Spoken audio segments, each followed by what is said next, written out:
നാട് മൊത്തം അവനെതിരാ. തൃക്കാക്കരക്കാരനല്ലേ? ചോദ്യം കാരണം നേരത്തെ ചോദിച്ചില്ല. അപ്പൊ അഖിൽ മാരാറാണ് മത്സരിക്കുന്നത്. അപ്പൊ അഖിൽ മാരാർക്ക് വെല്ലുവിളിയായിട്ട് ആരാ വരിക? അഖിൽ മാരാർക്ക് ഒരു വെല്ലുവിളി ആകുമോ? ഈ നാടാകെ അവന് വെല്ലുവിളിയാ. പിന്നില്ലേ, ഈ നാട് മൊത്തം അവനെതിരാ. എന്ത് ക്വാളിറ്റി അവനുള്ളത്, എന്ത് രാഷ്ട്രീയം ഉള്ളത്? ഇടതുപക്ഷ രാഷ്ട്രീയം ഉണ്ടോ, വലതുപക്ഷ രാഷ്ട്രീയം ഉണ്ടോ, അല്ലെങ്കിൽ മിഡിലായിട്ട് നിൽക്കുന്നുണ്ടോ? ഒന്നുമില്ലല്ലോ. BJPക്ക് വേണ്ടിയിട്ട് കോടാലി കൈയായിട്ട് മാറണേനാള്. അത് ഈ കേരള രാഷ്ട്രീയത്തിൽ ഓടില്ല.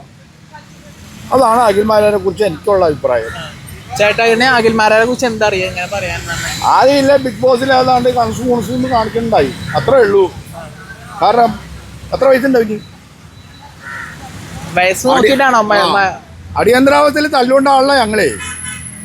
അപ്പൊ ആ അവസ്ഥയിലേക്ക് ഞങ്ങൾ ഇനി വരാൻ ഉദ്ദേശിക്കണില്ല. അപ്പൊ BJPയുടെ വളർച്ച തടയാന്നുള്ളത് തന്നെയാണ്. BJPയുടെ സബ് ഏജന്റാണ് ഇവൻ. തീർച്ചയായിട്ടും ഇങ്ങോട്ട് വരില്ല.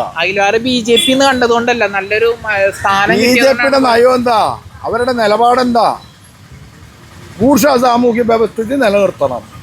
അതിന് ജാതി ഭരണം, മതം ഭരണം, ദൈവം ഭരണം ഇതെല്ലാം പറഞ്ഞ് ആളെ പറ്റിച്ച് വർഗീയ കലാപങ്ങൾ ഉണ്ടാക്കണം ഈ നാട്ടിൽ. അതാണ് അവരുടെ നിലപാട്. അതിനോട് ഞങ്ങൾക്ക് ചോദിക്കാൻ പറ്റില്ല. വേറെ കാര്യം ചോദിച്ചോട്ടെ, 10 വർഷത്തെ പിണറായി വിജയന്റെ ഭരണം എങ്ങനെയുണ്ട്? 10 വർഷം മുമ്പ് കറണ്ട് ഉണ്ടായിരുന്നോ ഇവിടെ? അല്ല, 10 വർഷത്തെ ഭരണം. 10 വർഷം മുമ്പ് കറണ്ട് ഉണ്ടായിരുന്നോ? പവർ കട്ട് ഉണ്ടായിരുന്നോ? പവർ കട്ട് എത്ര മണിക്കൂർ ഉണ്ടായിരുന്നു? പവർ കട്ട് ഉണ്ടായിരുന്നു. എത്ര മണിക്കൂർ ഉണ്ടായിരുന്നു? അരമണിക്കൂർ. അത്രയെങ്കിലും സമ്മതിച്ചല്ല. സർക്കാർ ആശുപത്രിയുടെ നിലവാരം ഒന്ന് നോക്കും. 18,000 കിലോമീറ്റർ റോഡുണ്ട് ഈ കേരളത്തിൽ. അതിൽ 8,000 കിലോമീറ്റർ അടിപൊളിയായിട്ട് പണിതിട്ടുണ്ട്. പണിതിട്ടുണ്ടോ? ഗ്രാമീണ റോഡടക്കം. 64 ലക്ഷം പേർക്ക് പെൻഷൻ, സ്ത്രീകൾക്ക്, അമ്മമാർക്ക്. 64 പേർക്ക് സാമൂഹ്യ സുരക്ഷാ പെൻഷൻ കൊടുക്കുന്നുണ്ട്. ഇതിനു മുമ്പ് ഏത് ഗവൺമെൻറ് കൊടുത്തിട്ടുണ്ട്? ഈ LDF ഗവൺമെൻറ് അല്ലാതെ. അപ്പൊ അതുകൊണ്ട് LDF തുടരട്ടെ എന്ന് ആഗ്രഹിക്കുന്നു. പിന്നെ ആ കാര്യത്തിൽ യാതൊരു തർക്കവും. സപ്പോസില്ലേ UDF വരികയാണെങ്കിൽ ആരായിരിക്കും നേതാവായിട്ട് വരിക? UDF വരാനായിട്ട് അവർ തമ്മിൽ തല്ലി ചത്തോണ്ടിരിക്കല്ലേ. കാരണം അവിടെ കിടന്ന് വെല്ലുവിളിക്കുക. അതെന്താണ് സുധാകരൻ അവിടെ കിടന്ന് വെല്ലുവിളിക്കുകയാണ്. ആണാ, ഇവര് രണ്ടുപേരും ജയിക്കൂല. ഇവർ രണ്ടുപേരും ജയിച്ചാൽ ഇവർ രണ്ടുപേരും കുത്തിച്ചാവും അങ്ങോട്ടും ഇങ്ങോട്ടും. അല്ല, ഇത് UDF വരണമെന്ന് ആഗ്രഹിക്കുന്നുണ്ടോ?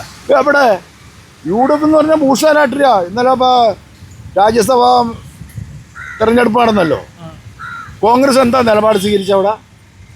ഹരിയാനയിലും മറ്റ് എന്താ ചെയ്തേ? BJP എന്താ ചെയ്തേ? അവിടെ എല്ലാവരും MP ആയി. നിങ്ങൾ അറിയാൻ പള്ളി മുണ്ടേ. അവിടെ MP-മാർ ആരുടെയായി? 2 MP-മാർ ഇവർക്ക് കിട്ടുമായിരുന്നില്ലേ? അല്ല, ചിലർ പറഞ്ഞേ തുടർ ഭരണം വന്നാൽ പിണറായിക്ക് ഒരു അഹങ്കാരം കൂടുന്നാണ് പറഞ്ഞത്. പിണറായിയുടെ അഹങ്കാരമല്ല ഇവിടെ LDF-ഉം പാർട്ടിയാണ് ഭരിക്കണത്. പിണറായി അതിന്റെ പ്രതീകം മാത്രമാണ്. പിണറായി EMS-ന് ശേഷം ഇവിടെ ആരും ഉണ്ടായില്ലേ? നാനായിരം ഉണ്ടായില്ലേ? VS ഉണ്ടായില്ലേ? പിണറായി ഇല്ലേ? അടുത്ത ഘട്ടത്തിൽ വരും. ഈ ഉത്തരം മുട്ടിക്കണ ചോദ്യം കൊണ്ട് ഇങ്ങോട്ട് വരണ്ട.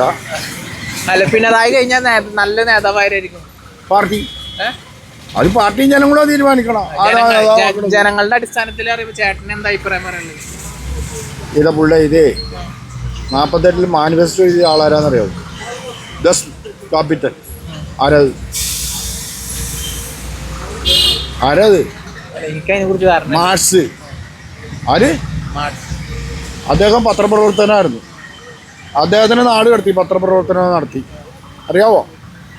ആ പുള്ളി പോയിട്ട് ഇവിടെ പാർട്ടിയില്ലേ? 153 രാഷ്ട്രങ്ങളിൽ കമ്മ്യൂണിസ്റ്റ് പാർട്ടി അധികാരത്തിലുണ്ട്. അല്ല, ഉണ്ട്. 21 രാജ്യത്തിൽ അധികാരത്തിലുമുണ്ട്, ശ്രീലങ്ക അടക്കം. അപ്പോൾ അതുകൊണ്ട് ഒരു നേതാവിനെ മാത്രം ചുറ്റിപ്പറ്റി നിൽക്കുന്നതല്ല കമ്മ്യൂണിസം. എൻ്റെ പേര് അബ്ദുൾ റഹ്മാൻ. ശരി, ഓക്കെ.